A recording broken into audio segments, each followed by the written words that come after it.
Ô Bolsonaro, não deixa fazer esse negócio de vacina não, viu? Isso é perigoso. Oi? A vacina, ninguém pode obrigar ninguém a tomar vacina. É isso aí. Isso, presidente.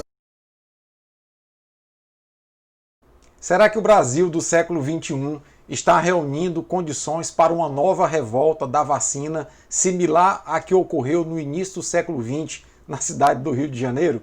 É sobre isso que nós iremos conversar agora. Antes disso, eu queria só pedir que você se inscreva aqui no canal, nos dá essa forcinha, ativa o sininho da notificação. Assim, toda vez que um vídeo novo for ao ar, você será notificado e poderá nos ajudar compartilhando os nossos vídeos. Eu sou o Paulo Henrique, biólogo e dentista, mestre e doutor em microbiologia e imunologia e professor universitário.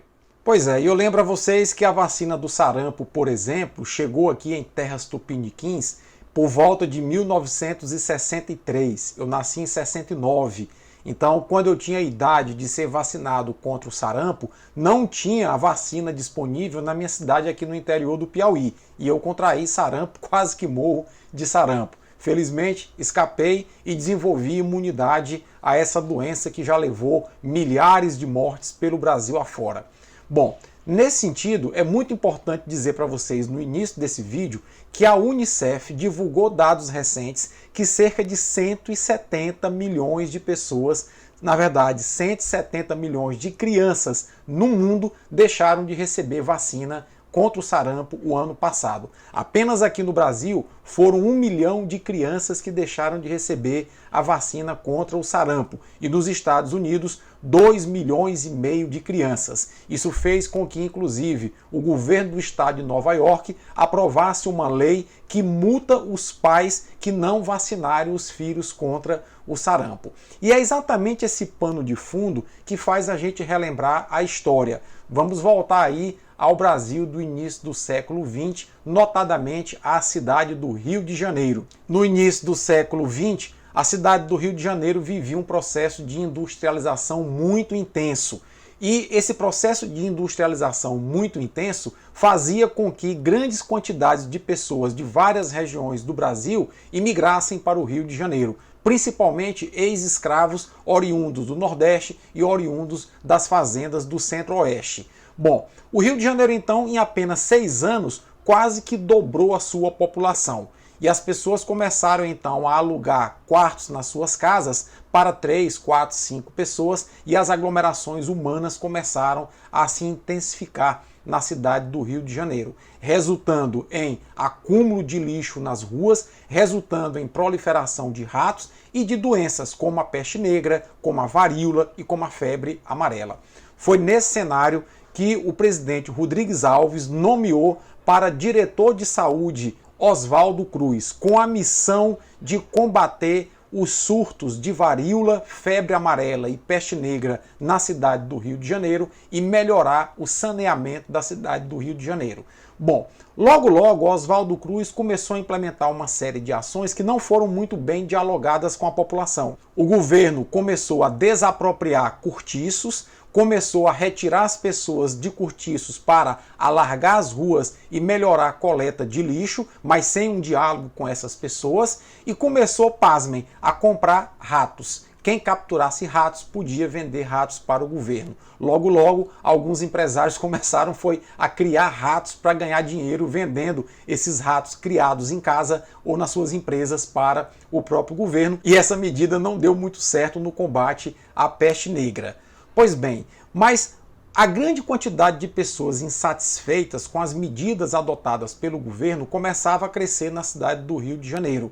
E o estopim disso foi quando resolveram vacinar as pessoas contra varíola. E aí rapidamente as fake news, os boatos, começaram a se espalhar, dizendo que como as vacinas eram feitas a partir de secreções de tetas de vaca, as pessoas iriam adquirir feições de vaca, orelha de vaca, focinho de vaca, e as pessoas começaram então a acreditar nessas notícias, sem se falar no fato de que as pessoas eram perfuradas para receber a vacina, e isso começou a gerar uma série de revoltas, principalmente alimentada por grupos de militares que tinham interesse na derrubada do presidente da República e pela imprensa que começou a postar várias charges de mau gosto, pejorando a ação de Oswaldo Cruz. O fato é que isso gerou uma grande revolta que aconteceu ao longo de 6 dias no mês de novembro de 1905 na cidade do Rio de Janeiro.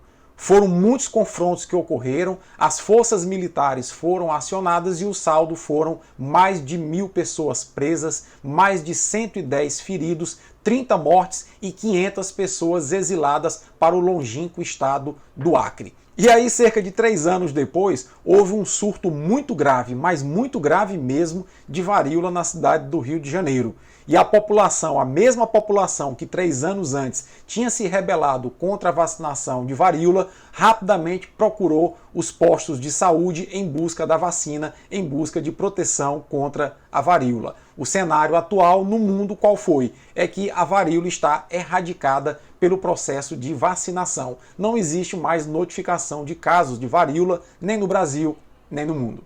E aí agora no nosso vídeo chegou o momento de eu replicar aquele vídeo do nosso presidente Bolsonaro lá do início desse vídeo que nós estamos fazendo hoje. Acompanha só de novo aí e relembra o que foi que o nosso presidente disse. Ô Bolsonaro, não deixa fazer esse negócio de vacina não, viu? Isso é perigoso. Oi? Uma vacina, ninguém pode obrigar ninguém a tomar vacina. É isso aí. Isso, presidente. Pois é, e é incrível como o nosso presidente não conhece as leis do país que ele próprio preside. E eu quero lembrar a vocês que não é bem assim. Não é a história de que quem não quiser tomar vacina não vai tomar, que o Estado não pode obrigar as pessoas a tomarem vacina. Eu queria ler para vocês aqui o artigo 268 do nosso Código Penal. Acompanha só aqui comigo. Então, pessoal, no nosso Código Penal, mais precisamente no artigo 268 do Decreto-Lei número 2.848, de 7 de dezembro de 1940, estabelece o seguinte: infringir determinação do poder público destinada a impedir introdução ou propagação de doença contagiosa leva a uma pena de detenção de 1 mês a 1 ano e multa. Parágrafo único. A pena é aumentada de 1/3 se o agente é funcionário de saúde pública ou exerce a profissão de médico, farmacêutico, dentista ou enfermeiro. Então fica muito claro por esse dispositivo do nosso Código Penal que a história não é bem assim. Ou seja, existe já na nossa normativa jurídica dispositivos que, em caso de emergência sanitária, o Estado já possui ferramentas sim para tornar a vacinação um ato compulsório, ou seja, tornar a vacina obrigatória. Mas não para por aí. Quando as pessoas criticam o Bolsonaro dizendo que ele foi, por 27, 28 anos, deputado federal e não conhece nada de nossa legislação porque nunca apresentou um projeto de lei na Casa Legislativa Federal, as pessoas não estão falando à toa. Eu quero mostrar para vocês uma lei que o Bolsonaro assinou já agora em 2020 e que ele aparentemente parece desconhecer por completo. Acompanhe aqui comigo. Então essa lei é a Lei 13.979, de 6 de fevereiro de 2020, assinada pelo presidente Bolsonaro, sancionada por ele, e no seu artigo 3º essa lei diz o seguinte: para enfrentamento da emergência de saúde pública de importância internacional decorrente do coronavírus, poderão ser adotadas, entre outras, as seguintes medidas. Aí observe que essas medidas vão desde o isolamento, quarentena, determinação de realização compulsória, obrigatória de exames médicos, testes laboratoriais, coleta de amostra clínica e vacinação e outras medidas profiláticas. Fica claro, portanto, que no artigo 3º dessa lei já existe a previsão de vacinação compulsória da população para enfrentar a pandemia, a atual pandemia de coronavírus. E essa lei foi assinada pelo próprio Bolsonaro. Então, eu acho que para finalizar essa discussão, mais do que a gente analisar se é legítimo ou não forçar a população a adquirir, a tomar a vacina, eu acho que é importante um trabalho de conscientização.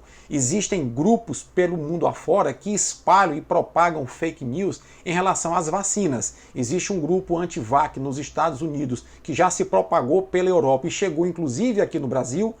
Há inclusive um canal aqui no YouTube que propaga, um canal de extrema direita, que propaga essas fake news. Eu já vi até um vídeo desse canal, o cara dizendo que quem tomar a vacina contra o coronavírus vai estar recebendo o número da besta. E o número da besta vai estar marcado da pessoa. Quando você passar um celular com um aplicativo, vai identificar que a pessoa está marcado pelo número 66, que é o número 666, que é o número da besta. Totalmente absurdo. Então eu acho que mais importante do que os meios de comunicação, a imprensa, está dando visibilidade a essas abobrinhas, a esses absurdos que o Bolsonaro fala, é estar conscientizando as pessoas de que a vacinação é importante sim, como uma forma de prevenção. Gente, essa é a minha área de formação. As vacinas não provocam doença. É por isso que elas passam por várias fases. Na grande maioria das vezes, as vacinas são pedaços dos agentes infecciosos, apenas para ludibriar, enganar o nosso sistema imunológico e fazer com que ele produza defesas para quando você entrar em contato com um agente infeccioso de verdade, você já ter defesas prontas ou memória de como produzir essas defesas para não adoecer.